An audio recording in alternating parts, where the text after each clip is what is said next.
लो दोस्तों, स्वागत है आपका अपना यूट्यूब चैनल माध्यमिक गुरुजी में। दोस्तों, यदि आप पश्चिम बंगाल के क्लास 8 के विद्यार्थी हैं तो ये वीडियो आपके लिए बहुत ही इम्पोर्टेंट होने वाला है, क्योंकि आज मैं कवर करने वाला हूं प्रीतम कविता की व्याख्या। तो इसमें हम पूरा विस्तार से इस कविता की व्याख्या करेंगे और यथासंभव आपको समझाने की कोशिश करेंगे कि वीडियो के अंत तक बने रहिए, ताकि आपको अच्छी तरह से समझ में आ जाए कि कविता के माध्यम से कवि क्या कहना चाहते हैं। इस कविता में आपको सूर्यकांत त्रिपाठी निराला जी का नाम याद कर लेना पड़ेगा, क्योंकि इस कविता से रिलेटेड कवि के नाम भी पूछे जाते हैं, परंतु इसका जीवन परिचय से बहुत कम क्वेश्चन उठता है, तो इसलिए मैं इसके जीवन परिचय की ओर नहीं जाऊंगा। आप इसे जीवन परिचय को एक बार खुद पढ़ लीजिएगा, ताकि आपको बेसिक ज्ञान मिल जाए कि सूर्यकांत त्रिपाठी निराला जी कहाँ जन्मे, उनके पिता का क्या नाम था, उनके माता जी के क्या नाम, और वे कौन कौन से पुस्तक लिखे। हाँ, बस बेसिक जानकारी आपको इसमें पढ़ना है। यथासंभव इससे प्रश्न नहीं आते हैं परीक्षा में। तो हम इस पंक्ति की ओर जाने वाला हूँ, तो आप लोग इस वीडियो को पूरा अंत तक और शांत से सुनिए, ताकि आपको पूरी अच्छी तरह से इस कविता की सारांश व्याख्या समझ में आ जाए। तो चलिए शुरू करते हैं। एक दिन विष्णु जी के पास गए नारद जी, पूछा मृतलोक में वह कौन है पुण्य श्लोक भक्त तुम्हारा प्रधान। विष्णु जी ने कहा एक सज्जन किसान है, प्राणों से प्रियतम, उनकी परीक्षा लूंगा। हंसे विष्णु, सुनकर यह कहा ले सकते हो।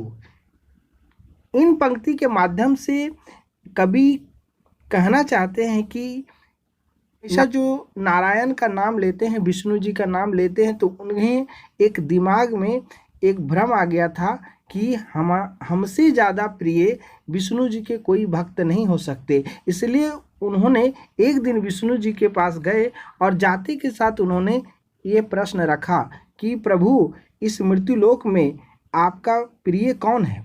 तो विष्णु जी ने क्या किए, मुस्कुराए और नारद जी का नाम ना लेकर एक सज्जन किसान का नाम उन्होंने लिया कि हमारा सबसे प्रिय एक सज्जन किसान है। इतना सुनते के साथ ही नारद जी में बेचैनी आ गई। उन्होंने विष्णु जी से पूछा कि मैं उसकी परीक्षा लूंगा, किसकी, सज्जन किसान की। इतना सुनते के साथ ही विष्णु जी क्या किए, हंस पड़े मुस्कुराकर और कहें कि आप ले सकते हैं उसकी परीक्षा। इतना आज्ञा लेने के बाद सच में नारद जी चल दिए कहाँ, मृतलोक में। आगे देखिए इस कविता में क्या होता है। अगला पंक्ति है, नारद जी चल दिए पहुँचे भक्त के यहाँ, देखा हल जोत कर आया वह दोपहर को, दरवाजे पहुँचकर राम जी का नाम लिया, स्नान भोजन करके फिर चला गया काम पर। जैसे ही नारद जी भक्त के यहाँ पहुँचते हैं और देखते हैं उसके सारे क्रियाकलाप को और सारी चीज़ों को गौर करते हैं, सबसे ज़्यादा गौर करते हैं इस बात की कि वह भगवान का कितना बार नाम लेता है। तो उन्होंने जैसे ही दोपहर को हल जोतकर आता है, तो दरवाजे पर पहुंचते ही वह भगवान राम का नाम लेता है और फिर वो चला जाता है कहाँ, काम पे। इस सारी प्रक्रिया को नारद जी देखते हैं। आगे की पंक्ति में है, शाम को आया दरवाजे पर, फिर नाम लिया राम का, प्रातः काल चलते समय एक बार फिर उसने मधुर नाम स्मरण किया। इस पंक्ति में नारद जी उसे गौर कर रहे हैं। फिर से ही किसान घर आता है शाम को, फिर आते के साथ दरवाजे पर भगवान राम का नाम लेता है और सुबह प्रातः काल फिर वो मधुर नाम स्मरण करता है, मतलब मीठी वाणी से प्रभु की आराधना करता है और काम में लग जाता है। आगे पंक्ति में है कि बस केवल 3 बार नारद चकरा गए, किंतु भगवान को किसान ही क्यों याद आया।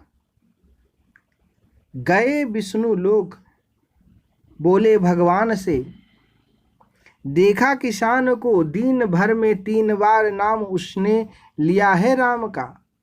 इस पंक्ति में नारद जी उस किसान की सारी क्रियाकलापों के बारे में जानते हैं और यह पता कर लेते हैं कि वह भगवान का नाम मात्र 3 बार ही लेता है। 24 घंटे में मात्र 3 बार नाम लेता है। यही सुनकर नारद जी चकरा जाते हैं और वह अपने मन ही मन सोचने लगते हैं कि भगवान इस किसान को कैसे अपना प्रिय बनाए। उन्हें रहा नहीं गया, वो फिर विष्णु लोक चले गए से जाकर बोले, हे प्रभु, वह किसान तो दिन भर में मात्र 3 बार ही नाम लेता है राम का।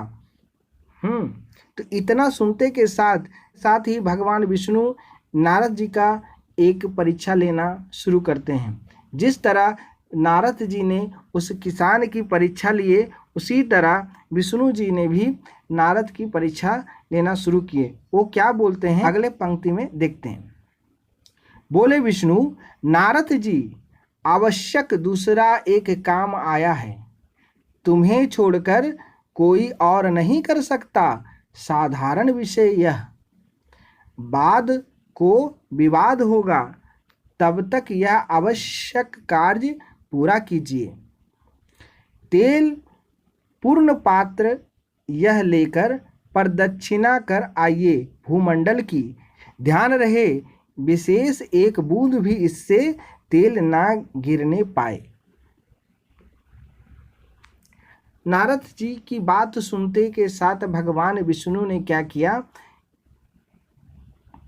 तुरंत नारद जी का टेस्ट लेना शुरू कर दिए। उन्होंने कहा कि नारद जी, ये बात अभी रोकते हैं, अभी तुरंत एक आवश्यक कार्य पड़ गया है, ये कार्य आपके सिवा और कोई नहीं कर सकता।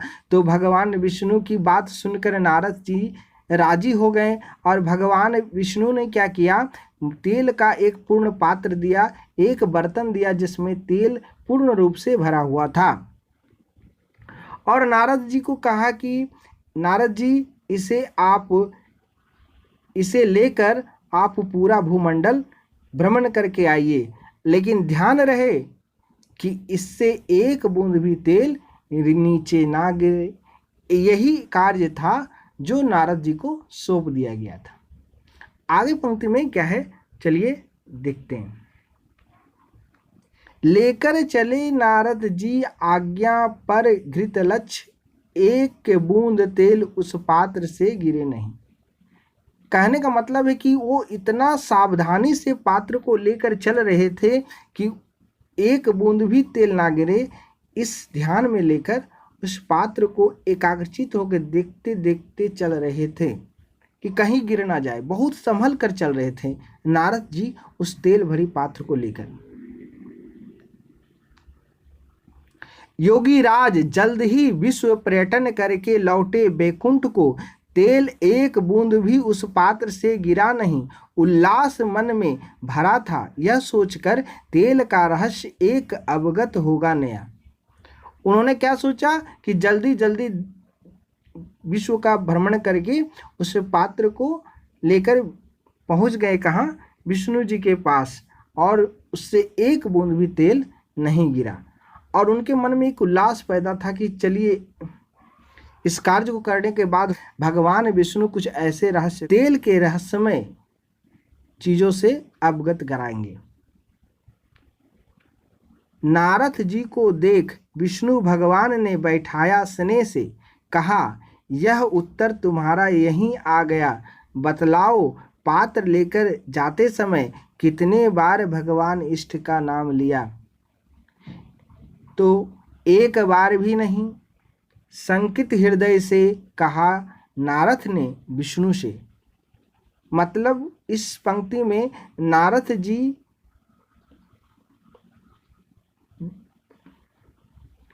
नारद जी को देखकर जैसे ही विष्णु भगवान ने यह सवाल किया कि बताओ, तुमने इस पात्र को भ्रमण करके बताओ तुम भगवान का कितने बार नाम लिए हो। इतना सुनते के साथ नारद जी का होश उड़ गया और नारद जी ने स्वीकार से संकित हृदय से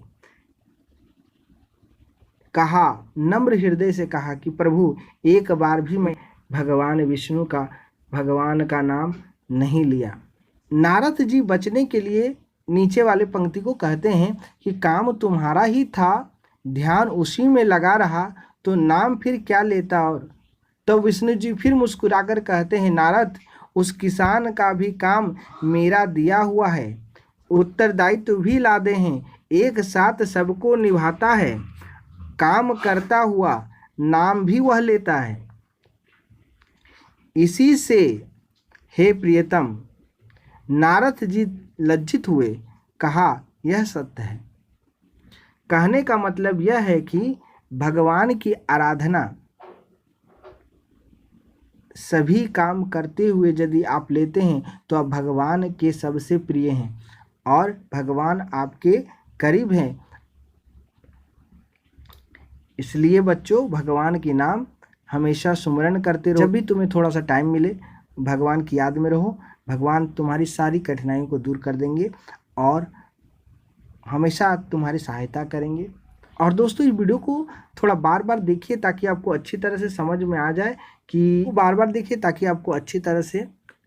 आ जाए और आपसे एक रिक्वेस्ट है कि इसका प्रश्न उत्तर मैं अगले वीडियो में बनाकर इस चैनल पर अपलोड करूंगा। आप यदि हमारे चैनल पर प्रथम है तो प्लीज़ जल्द ही जल्द हमारे चैनल को सब्सक्राइब कीजिए और ज़्यादा से ज़्यादा विद्यार्थियों तक शेयर कीजिए, क्योंकि वो भी इस वीडियो का लाभ उठा सके।